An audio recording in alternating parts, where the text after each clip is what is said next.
Hi there, future scientists and math wizards. Welcome to Smile Road. I'm Sir M, and I created this channel just for you, senior high school students looking to make science and math easier, clearer, and yes, even more fun. On Smile Road, we explore exciting lessons in general science, solve real-life problems in general mathematics, and learn how these subjects connect to the world around us, from floating boats to your smart budget. Each meeting, I'll guide you through lessons using simple explanations, real-life examples, and even a few challenges to keep your brain sharp. Whether you're reviewing for exams, catching up on class topics, or just curious about how the world works, you're in the right place. Don't forget to hit that like, subscribe, and notification bell so you won't miss any of our learning adventures here on Smile Road. Lesson 25. Understanding the wheel and axle, a simple machine. The wheel and axle is a type of simple machine made of two circular objects of different sizes, a large wheel and a smaller wheel, the shaft in the center. These two parts rotate together. When one turns, so does the other. This machine helps you apply less force to move or lift things more easily by turning instead of pushing or pulling straight. This is the illustration of the wheel and axle. You have the wheel and you have there the axle. How it works. When you turn the wheel, it also turns the axle, which multiplies the force and helps move or lifts objects. The force can also work in reverse, turning the axle to move the wheel, like in a car engine. In this example, a wheel is locked to a central axle and they rotate each other when a force is applied on either one of them. How it works. When you turn the wheel, it also turns the axle, which multiplies the force and helps move or lift objects.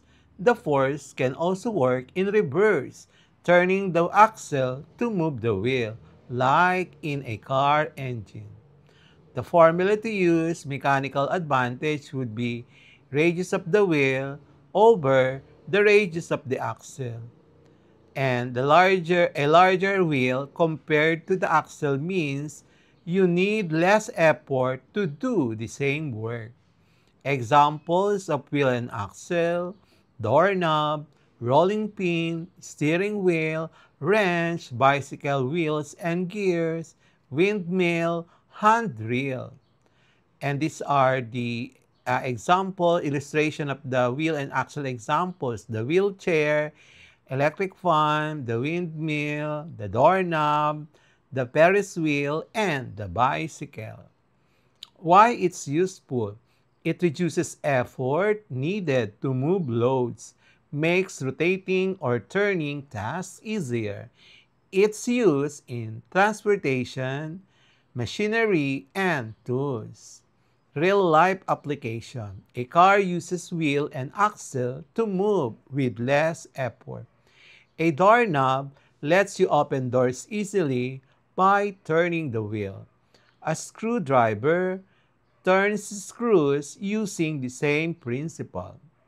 Okay, this is how you obtain water using the wheel and axle from a well. Practice problems about the wheel and axle. Problem number 1. The radius of the wheel is 40 centimeters and the radius of the axle is 10 centimeters.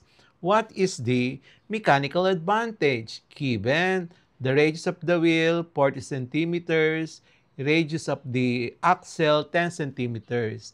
The mechanical advantage is the unknown. Use the formula MA is equal to the radius of the wheel over the radius of the axle. Substitute the given data. The final answer is 4. Problem number 2. A water well crank has a wheel radius of 30 centimeters and an axle radius of 5 centimeters.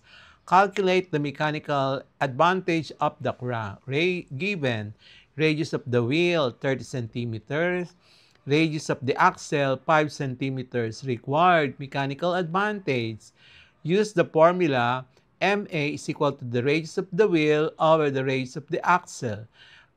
Substitute the given data, and then the final answer is 6. Number 3, problem number 3. A worker uses a wheel and axle where the wheel is 50 centimeters in diameter and the axle is 10 centimeters in diameter. Find the mechanical advantage of the system. And then given diameter of the wheel is 50 centimeters, diameter of the axle 10 centimeters, required mechanical advantage. So in this, instead of using radius, we may use diameter.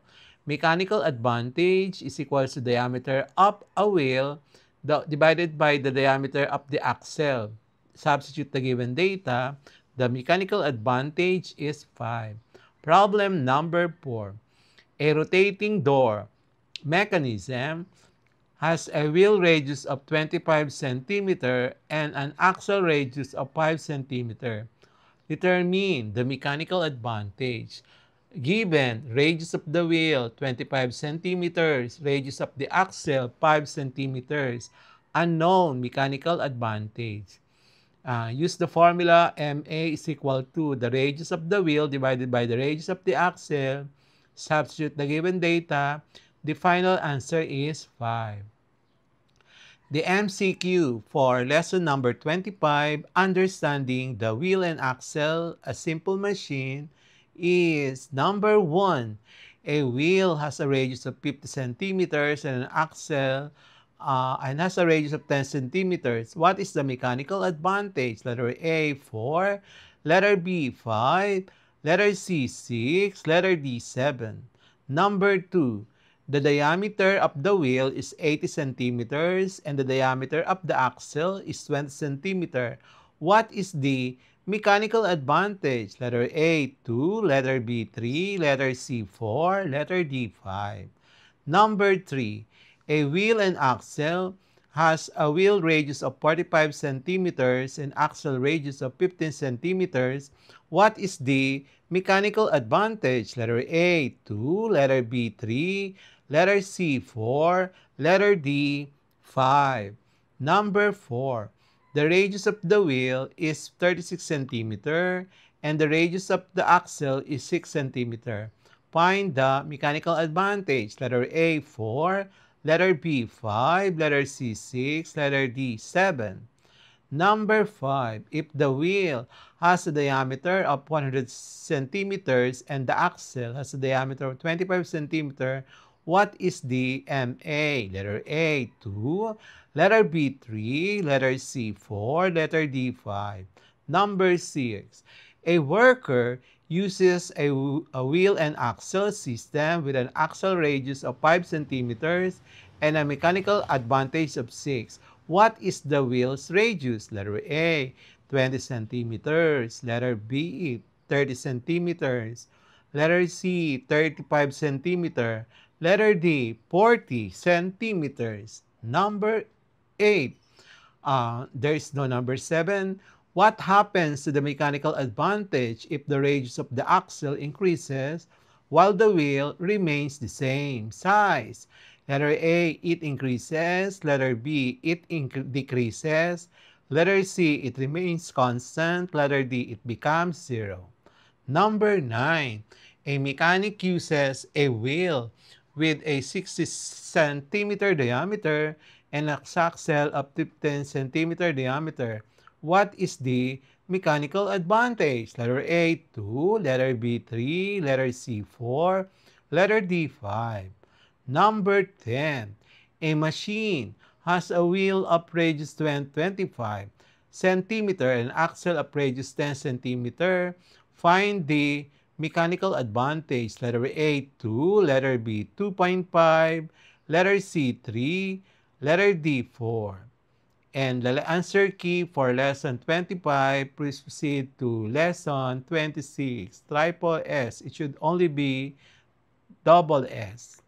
Answer key for lesson 24, understanding the screw simple machine is as wala na naman. So next meeting, hopefully I can provide you with it.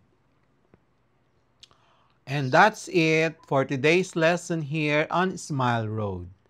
If you learned something new today, don't forget to hit that like button and share this video with your classmates. And make sure to subscribe and tap the notification bell so you'll be the first to know when a new lesson drops. This is Sir M, reminding you that learning doesn't stop after the bell rings. Keep asking, keep exploring, and always walk the road of knowledge with a smile.